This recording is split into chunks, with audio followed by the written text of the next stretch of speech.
அதிமுக பொதுச் செயலாளர் எடப்பாடி பழனிசாமி அறிக்கை ஒன்றை வெளியிட்டுள்ளார்.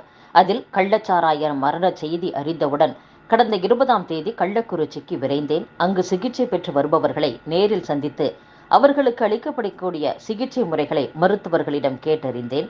அந்த நிமிடம் வரை 34 உயிர்களைத்தான் இழந்திருந்தோம். மெத்தனால் விஷமுறிவு மருந்தான உயிர்காக்கும் ஃபோமிசோல் மருத்துவமனையில் இருப்பு இல்லை என்ற வேதனையான தகவலை என்னிடம் மருத்துவர்கள் தெரிவித்தனர். இதை உடனடியாக பத்திரிகையாளர்கள் வாயிலாக அரசுக்கு சுட்டிக்காட்டினேன். அதன்பின் மறுநாள் அவசரமாக விஷமுறிவு மருந்தான ஃபோமிசோல் ஆர்டர் செய்யப்பட்டு வரவழைக்கப்பட்டது. மும்பையில் இருந்து வரவழைத்துள்ளனர். அது சேலம் மற்றும் விழுப்புரம் அரசு மருத்துவமனைகளுக்கு அனுப்பப்பட்டுள்ளது. கள்ளக்குறிச்சியில் நடந்தவற்றை மறைக்கும் முயற்சியில்தான் தமிழக அரசு உள்ளது. தேவையானால் கடந்த ஜூன் 20ஆம் தேதி அரசு மருத்துவமனைகளில் எத்தனை ஃபோமிசோல் மருந்து கையிருப்பாக இருந்துள்ளன என்பதற்கான ஆதாரத்தை வெளியிடுகிறேன். அதையும் மீறி ஜூன் 20இல் உயிர்காக்கும் விஷமுறிவு மருந்தான ஃபோமிசோல் கையிருப்பு இருந்தது, அதை பயன்படுத்தினோம் என்று அரசு சொல்லுமானால், நோயாளிகள் மருத்துவ குறிப்பு, மருத்துவமனை மருந்து கையிருப்பு குறித்த ஆவணங்கள் தமிழ்நாடு மருத்துவ சேவை கழக ஆவணங்களை வெளியிட வேண்டும், அதை வெள்ளை அறிக்கையாக கொடுக்க வேண்டும் என்றும், போர்க்கால அடிப்படையில் சிகிச்சை அளிக்கப்பட வேண்டிய பொன்னான நேரத்தை வீணடித்ததால் விலை மதிக்க முடியாத 57 உயிர்களை இழந்துள்ளோம். அதன் பின்பும் வீண் விவாதம் தொடராமல் எதிர்க்கட்சியின் ஆக்கப்பூர்வமான கருத்துக்களையும் கேட்டு உயிர்காக்கும் பணியில் அரசு ஈடுபட வேண்டும் என்று எடப்பாடி பழனிசாமி கூறியுள்ளார். முதலமைச்சர் மு.க. ஸ்டாலினை அவரது முகாம் அலுவலகத்தில் முன்னாள் மத்திய அமைச்சரும் காங்கிரஸ் மூத்த தலைவருமான ப. சிதம்பரம் சந்தித்து பேசினார். தமிழகத்தில் நடந்து வரும் மெட்ரோ ரயில் 2ஆம் கட்ட பணிகள் மற்றும் தமிழகத்திற்கு தேவையான நிதியை மத்திய அரசிடம் பெறுவது, உள்ளாட்சி தேர்தல் கூட்டணி தொடர்பாகவும், கள்ளச்சாராய சாவுகள் குறித்தும் அரசு எடுக்க வேண்டிய அடுத்த கட்ட நடவடிக்கைகள் குறித்தும், விக்கிரவாண்டி தொகுதி இடைத்தேர்தலில் எதிர்க்கட்சிகளின் பிரச்சாரத்தை முறியடிப்பது குறித்தும் அந்த சந்திப்பின் போது இருவரும் பேசியதாக கட்சி வட்டாரங்கள் தெரிவித்துள்ளன.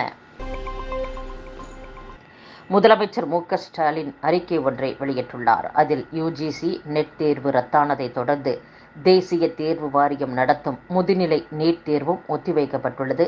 இது ஆயிரக்கணக்கான மருத்துவர்களின் நம்பிக்கையை இழக்கச் செய்துள்ளது.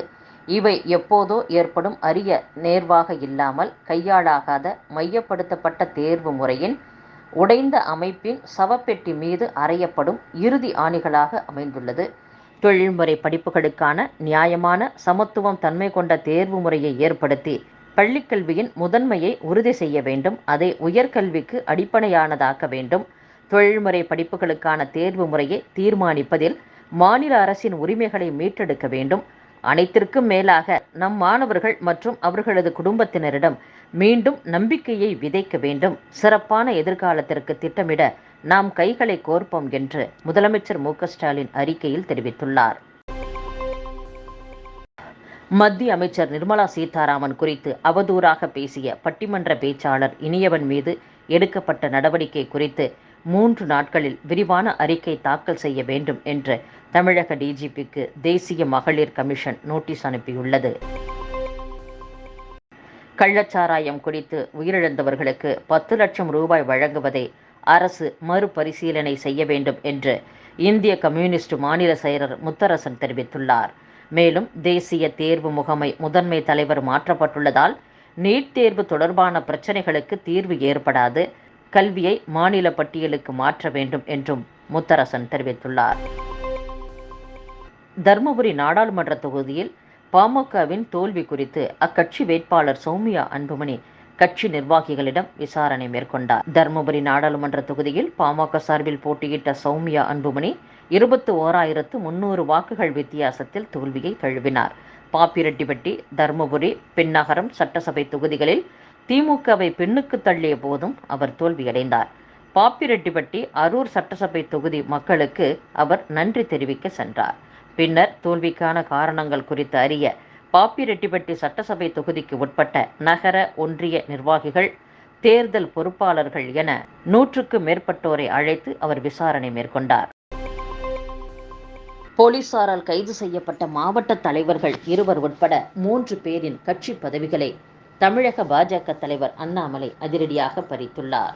நாடாளுமன்ற தேர்தலில் பாஜக வாக்குகள் கணிசமாக அதிகரித்துள்ள நிலையிலும் அக்கட்சியின் தோல்விக்கு சுய பரிசோதனை செய்யும் பணிகளில் மாநில தலைவர் அண்ணாமலை ஈடுபட்டுள்ளார். தோல்விக்கான காரணத்தை ஆராய்ந்து நாடாளுமன்ற தேர்தலுக்கு பின் கட்சியில் புது ரத்தம் பாய்ச்சவும் களையெடுப்பு பணிகளையும் மேற்கொண்டுள்ளார். ஏற்கனவே இதர பிற்படுத்தப்பட்ட பிரிவின் மாநில பொதுச் செயலர் திருச்சி சூர்யா மற்றும் மூத்த நிர்வாகி கல்யாணராமன் ஆகியோரை கட்சியில் இருந்து நீக்கி உத்தரவிட்டிருந்த அண்ணாமலை 3 மாவட்ட நிர்வாகிகளின் கட்சி பதவியை பறித்துள்ளார். கேரள மாநிலம் கொச்சி விமான நிலையத்தில் 19 கோடி ரூபாய் மதிப்புடைய போதைப் பொருட்கள் மறைத்து வைத்து கடத்த முயன்ற தான்சானியா நாட்டைச் சேர்ந்த 2 பயணிகள் கைது செய்யப்பட்டுள்ளனர்.